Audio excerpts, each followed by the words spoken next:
the Money Mike Syndicated Radio podcast. We're talking about King Ryan. Ryan Garcia bet $10 million on himself and went out there and beat up Devin Haney. Knocked him down about 3 times. And I got a question for the boxing fans. We got some heavy hitters out there as far as Fight Hype and Blue Blood Sports, everybody that's covering the boxing.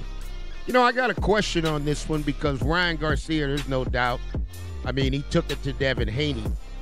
But here's my question, you know, as Ryan Garcia went to the weigh-in and drinking the beer and Devin Haney took the fight, there's no doubt about it.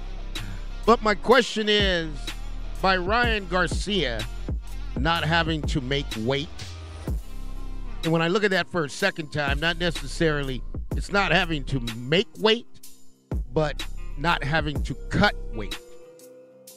How much of a difference would that make in a fight? Now, there's no doubt about it. Ryan Garcia beat the man, obviously, and the fight went on.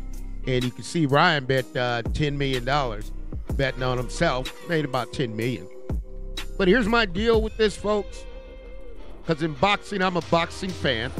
I cover the NFL, NBA, I cover all sports. But boxing is a sport, and I try to get as educated as I can. But when you got Bernard Hopkins, you got Roy Jones, you got Floyd Mayweather, you got Earl Spence, you got Terrence Bud Crawford. You know, I just got to throw this out to you guys. And I'm trying to get a better understanding because he won this fight convincingly. But my question, if Ryan Garcia had to cut weight, would his performance has been just as good? Because I know when he fought Tank, he had to cut weight, okay? And there's no rehydration clause, if I'm hearing that correctly. So, but hands down, he won the fight. I mean, he took it to Haney. And, you know, with Haney's a good fighter, but here's the deal. We've seen him rock before.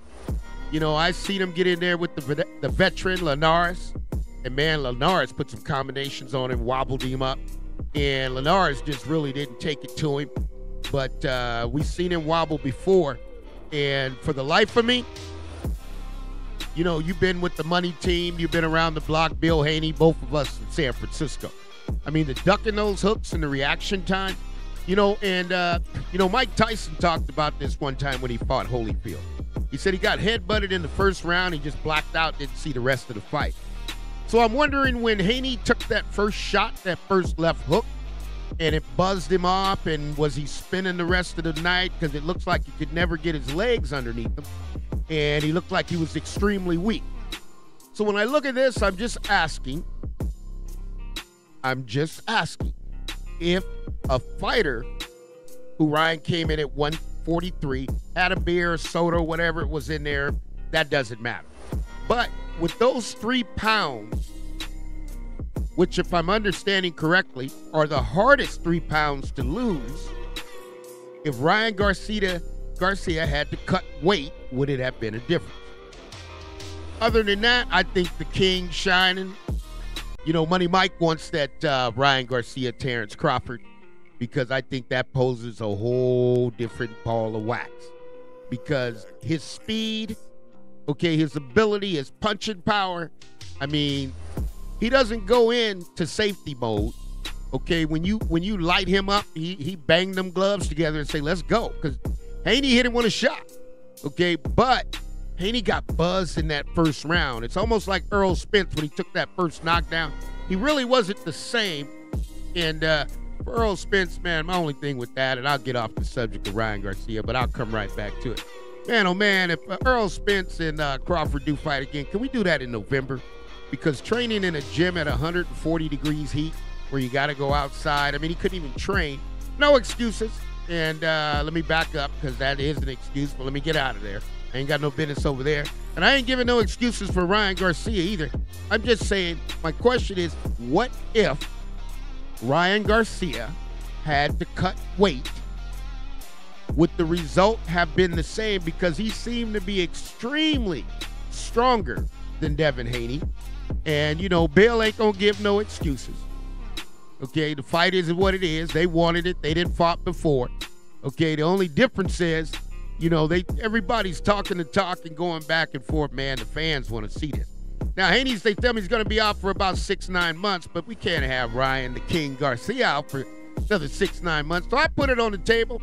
On the last time I spoke to you, I said, Money Mayweather, Eddie Hearn, Oscar De La Hoya, you know, that Terrence Crawford, Ryan Garcia, man, that's a burner.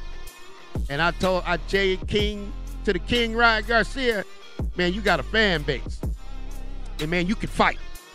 Okay, and I listened to the guys talk about it, and this what really caught me on this, because I had to listen, man. I had to listen on this one, and I heard Tank say, man, let me tell you something. Ryan Garcia can crack, okay? And then I heard Adrian Broner say, man, that dude could hit, man. Hey, I don't know, okay? And when you got in there, and it was amazing, you know, guys got to know, I mean, you can't just leave that chin exposed, and you got the lower left hand, so you got to move. And, I mean, he just set a trap. And he threw it. It looked like to me, he started out, he hit him, then he backed it down to about three-quarter speed, and whenever he wanted to turn it up to full speed, the timing was there. And that's what I like about Ryan Garcia. He has some incredible timing. Now, he's been in there with some hitters. He's been dropped. Of course, he fought Tank, but, you know, he had to drain deep to make that weight. Okay, and he wasn't as strong against Tank as he was in this fight. And man, oh man, when you go in there and you just say, forget it, I'm gonna go ahead and drink whatever before the weigh-in. I mean, you didn't have to cut weight. Most of the time, fighters, I mean, they're starving themselves out. There's no water. It might not be water for a couple days, man. They're trying to lose weight. But he went in there and he got it done. The King rise. You know, let me tell you something about the King I like. Man, the King ain't scared of nobody, okay? And that to me, when I look at this cat, man, this cat is real, okay? He's back in the game. I mean, he's been beat, okay? But he's saying, here I am. And, man, this guy ain't scared of nobody. So all I'm trying to say, when you get to the King and, you know, you looking at him, man, you got to respect this dude, because this dude do know how to fight. He's been around the camp. Now, what's interesting, okay, he went in there with a new trainer, okay, and everybody's been bagging on Derek James. Everybody been bagging on him. You know, but Derek James will take that fight with Terrence Crawford. He's been in there with Earl. You know, if they can't get it together, man, I tell you what, you want to make some money? You want to get in there and sell a whole lot of pay-per-view? Okay, you want to get them all in there at the same time? Let me tell you what you do. Okay, because I know the money team know what to do. Ain't nobody got to tell the money team, you know, who's working with Al Haymon. Anybody got to tell him what to do. Ain't nobody got to tell Eddie Hearn what to do, okay? Ain't no doubt about it. Ain't nobody got to tell Oscar De La Hoya what to do. But I'm talking deja vu, okay? Because you guys got to remember, Oscar De La Hoya got in there with Floyd Mayweather. And man, oh man, was that a money-making fight. And I'm telling you right now, you put the King, okay, in there with Bud, and Bud ain't running for no fights. In fact, if you ask me, Bud looking for this kind of fight because, you know, Bud had been around. He done took over the division. And Ryan couldn't make the 140, so he going up to 147. But him and Bud, man, oh, man, that'll be a good one. And at the end of the day, to the fighters, man, I'll tell all y'all, because y'all giving blood, sweat, and tears. And we are boxing fans. You know, I love the game of boxing. I've been following this thing, man, since I was about 10 years old. I'm 60 now. And one thing we know, man, that we knew about champions back in the day, it used to be, to beat a champion, you had to knock him out. If you didn't knock him out and he pressed the fight, they kind of changed that with Sugar Ray when he fought Marvin Hagler. Because Marvin pressed the fight all night long, and they still gave it to Sugar Ray. But here's the deal. This is a money-making fight. Teofimo Lopez, man, we want to see you. We dying to see you. You got Pet Bull. Man, y'all got a tournament. Okay, and man, y'all put a tournament together where, man, if you lose like Devin did, you just go over to the consolation bracket and work your way back up. Because I'm telling you, the fans, man, we are thirsty. We're thirsty over here. This is the Money Mike Syndicated Radio Podcast, and we're bringing it to you by Fanatics. We got all the King, Ryan Garcia. You can see he's moved around. He's changed trainers, but he's his own man.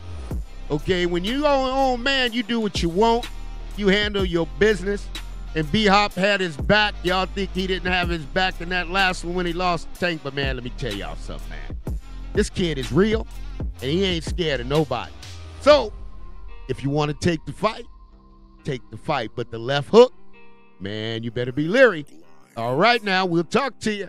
This is the Money Mike Syndicated Radio Podcast, powered by Fanatics.